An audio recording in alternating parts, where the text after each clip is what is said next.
hari ini kita Ibu bawa buku apa aja yang dipegang? Ini beberapa buku yang pernah saya tulis dengan teman-teman. Ini kalau secara umum orang-orang menyebutnya sekarang ya, buku antologi. Oh, antologi, jadi perkumpulan gitu Ini dari cerpen mungkin? Ya, ini adalah buku untuk penulis Sumatera ya. Oh iya, se-Sumatera berarti ya, perkumpulan ini, penulis. Ya, ini perempuan semua. Wah, banyak banget berarti dari berbagai latar jenis buku bacaan ya Bu ya? Iya, tema. Nah, Ya. Ibu hari ini mau berbagi cerita tentunya? Ya, siap. Saya sangat penasaran sekali karena ini Ibu asli dari Kota Bengkulu ya Bu ya? Asli dari daerah Provinsi Bengkulu. Halo pemirsa Perempuan Tangguh, sudah bersama dengan saya narasumber kedua kita pada Perempuan Tangguh episode kali ini. Seorang penulis buku yang bertemakan dari berbagai jenis tema dan beliau ini merupakan pemuda atau asli orang Bengkulu nih. Langsung aja kita tanya-tanya seperti apa perjalanan inspiratif beliau. Ibu, senang sekali bisa ketemu. Tadi ngobrol-ngobrol singkat seperti tadi ya, Julia penasaran banget sebetulnya Ibu tuh sejak kapan sih menyukai dunia tulis menulis? Karena yang Julia tahu buku-buku Ibu tuh benar-benar banyak banget dari segala jenis ya, cerpen, terus antologi, terus juga panduan-panduan. Sejak kapan Ibu? Kalau ditanya sejak kapan menulis itu saya suka menulis itu sejak SMP ya. SMP itu dulu medianya mading sekolah gitu. Kan dulu kita bikin mading, tempel-tempel kayak gitu kan. Nah, atau dulu itu potongan dari majalah atau koran kita clipping. Oh iya, ya gitu itu. Kemudian mulai juga menyukai itu waktu di SMA. Saya kebetulan SMA 2 Kota Bengkulu. Jadi pernah bergabung di majalah sekolah dan kebetulan saya waktu itu sebagai pimretnya gitu kan. Nah, kita sempat menerbitkan majalah sekolah. Terus sebenarnya kalau menulis itu ya tadi ya awalnya dari ngiseng, ikut lomba atau apa gitu. Kemudian yang secara serius itu saya memulai kembali ketika udah mulai tahu dengan dunia blog gitu kan, dunia internet kayak gitu. Jadi mulai termotivasi bertemu lagi dengan teman-teman yang sesama penulis. Kemudian awalnya itu di buku ini. Oke. Di buku ini awal kembali saya menulis buku. Kan kalau dulu tuh kalau mau nulis menembus ke penerbit itu kan agak susah ya. Iya, kadang-kadang berkali-kali sampai berkali-kali. Terus susah gitu. Terus saya nyari akal gimana ya caranya supaya bisa punya buku tapi juga yang nggak terlalu susah gitu kan, buat penyemangat lah gitu kan. Nah, jadi akhirnya saya waktu itu mengizinkan, berazam diri saya akan menulis buku antologi itu sebanyak 20 buku. Habis itu udah saya menulis buku solo gitu. Dan ketika menulis buku ini saya belum punya target apa gitu kan. Bagaimana mengalir saja, yang penting hobi gitu. Tapi di buku kelima saya udah mulai kayaknya nggak mungkin nulis antologi terus kayak gitu kan. Jadi saya udah mentargetkan sekitar 20 buku antologi. Habis itu saya fokus mulai mencari peluang bagaimana menulis buku solo. Kalau zaman itu banyak sekali ya tawaran-tawaran untuk teman-teman mungkin menulis tema, tapi disesuaikan juga gitu kan. Saya juga milih-milih juga. Ini tips ya, dan sekarang pun masih tetap harus bisa diterapkan. Tips itu yang pertama adalah kalau menulis buku antologi bersama-sama adalah lihat track record penyelenggaranya, panitianya. Kemudian sekarang kan udah banyak juga yang berbayar gitu kan. Kalau nggak terlalu mahal menurut saya ya nggak apa-apa, karena itu seperti membayar jasa ke teman-teman yang menjadi panitia. Bisa dibilang investasi untuk diri sendiri juga. Boleh ya? Gitu. Karena sebetulnya untuk belajar atau menyukai dunia penulisan itu ada tingkatannya ya Bu ya, supaya. Iya betul. Jadi kalau saya memberikan penjelasan di kelas menulis saya itu, yang pertama itu memang menulis aja dulu. Menulis aja dulu kayak gitu kan. Nah, apa aja mau nulis aja. Anak saya juga terapkan seperti itu. Pulang sekolah modelnya kalau sekarang kan anak-anak tuh menyebutnya jurnal ya. Jadi atau diary kalau kita dulu ya. Nah, tulis aja dulu apa. Nggak usah ngomongin kayak tata bahasa, EYD, huruf kapital nggak kapital gitu kan. Terus bahasanya bahasa baku atau enggak usah dulu gitu. Kadang-kadang yang bikin stuck di sana ya Bu ya. Gitu. Kita tuh sama kayak memulai sesuatu udah dikasih beban aturan yang banyak banget gitu. Nah, jadi kayaknya ya mau nulis ini udah baku nggak, ini kata-katanya kapital nggak, ini EYD nggak gitu, nggak usah, nulis aja dulu, bener rutin. Nah kemudian baru nanti diarahkan kayak gitu. Nah, diarahkannya seperti apa ini semakin menarik banget. Iya. Nanti kita lanjutkan lagi, tapi kita jeda dulu ya. Oke, siap. Pemirsa, jangan kemana-mana, tetap bersama kami dalam Perempuan Tangguh. Mari Bu, kita sambil jalan-jalan ke sana. Oke, baik. Wah, tamannya ini sambil baca buku enak ya Bu ya.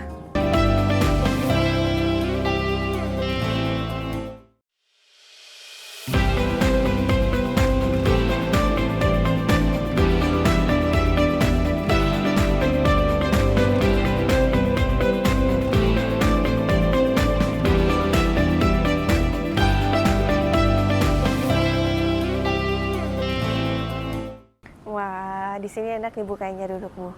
Oke. Sambil baca buku juga seru kayaknya ya Iya. di sini.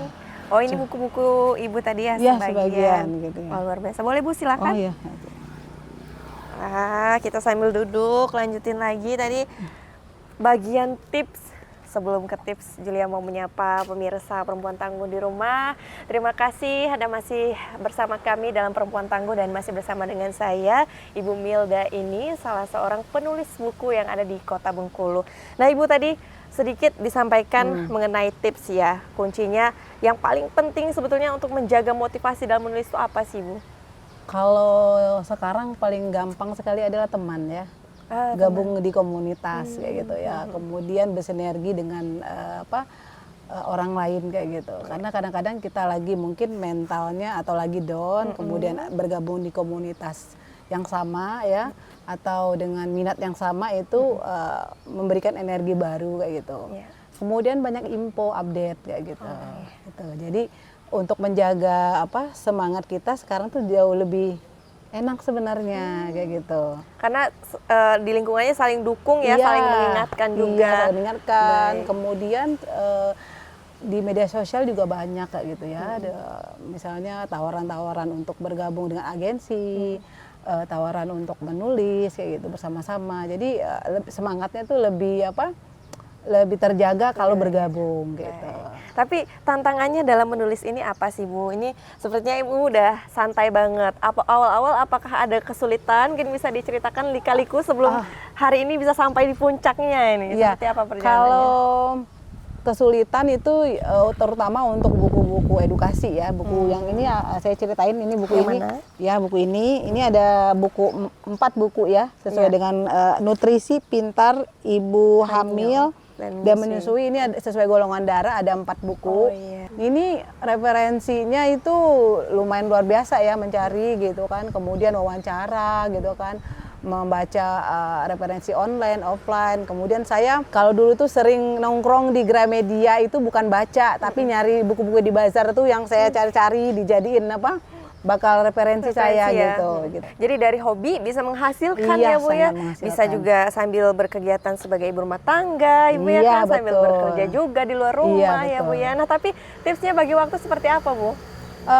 Saya dulu sempat bekerja di sekolah ya, di tahun 2013 saya resign berhenti, kemudian saya gabung lagi bekerja itu di kantoran tahun 2018 awal. Jadi saya untuk pekerjaan rumah nggak boleh berlarut-larut kayak gitu. Jadi pokoknya walaupun istilahnya pengangguran atau ibu rumah tangga kayak gitu kan, saya menjadikan waktu saya pokoknya pekerjaan rumah jam 9 tuh harus sudah selesai.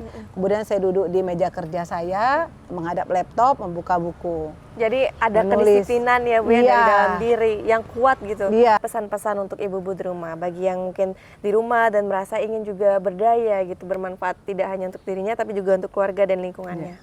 Jadi yang pertama itu kalau untuk teman-teman perempuan, baik yang masih muda, ibu rumah tangga gitu kan, atau yang bekerja, yang pertama bagi saya itu adalah menemukan potensi diri kita. Kita menemukan istilahnya strength kita, kekuatan kita apa. Kemudian juga pasti setiap manusia punya, perempuan punya kelemahan, tapi kelemahan itu kemudian harus kita manage gitu ya.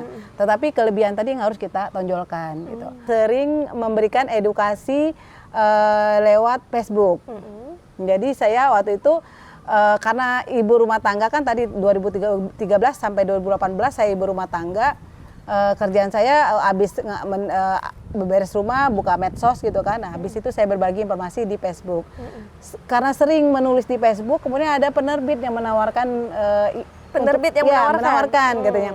Mbak Milda gimana kalau kisah kesehariannya kita tuliskan dalam bentuk buku gitu. Jadi ditawarkan. Nah, karena saya tadi menonjolkan kekuatan saya, kemudian saya mengupdate diri saya, kemudian saya bilang oke, saya kirim dulu outline-nya seperti apa kayak gitu. Ya. Harapannya nih untuk Ibu sendiri sebagai penulis, kemudian untuk penulis-penulis muda atau pemirsa di rumah, seperti apa ke depan harapannya? Menulislah selagi kita masih bisa menulis ya. Kemudian media menulis itu sekarang banyak sekali. Tadi saya selalu berulang-ulang kali menulis status yang baik, yang tanpa hujatan gitu kan. Jadi kalau menulis buku itu terlalu susah, mungkin gambarannya butuh berhalaman-halaman. Menulis status terlalu mudah untuk dilakukan, ambil yang tengah, menulis blog kayak gitu. Nah, blog ini ada yang blog pribadi, blog bisnis atau untuk bisa menggambarkan atau bercerita, mengekspresikan diri kita lewat blog kayak gitu. Dan untuk ibu-ibu rumah tangga, teman-temanku, sahabat-sahabat semua, menulis ini peluang cuannya kalau bicara uang itu lumayan banyak ya, bagus gitu kan. Asal bisa tadi menemukan potensi dirinya seperti apa gitu kan, karena menulis ini akan menjadi sesuatu yang bisa menjadi kekuatan kita untuk menghasilkan, di samping mungkin punya penghasilan. Baik, luar biasa. Jadi bisa berdaya membantu perekonomian keluarga tentunya ya Bu ya. Terima kasih Ibu Milda sudah bercerita banyak hari ini, senang sekali saya. Nanti saya mau baca-baca bukunya juga ya. Balena pemirsa, itu tadi setelah kita simak bersama bagaimana nih kisah perjalanan inspiratif dari Ibu Milda memulai hobinya menulis, kemudian sekarang bisa menghasilkan. Terima kasih, saya mau baca-baca dulu.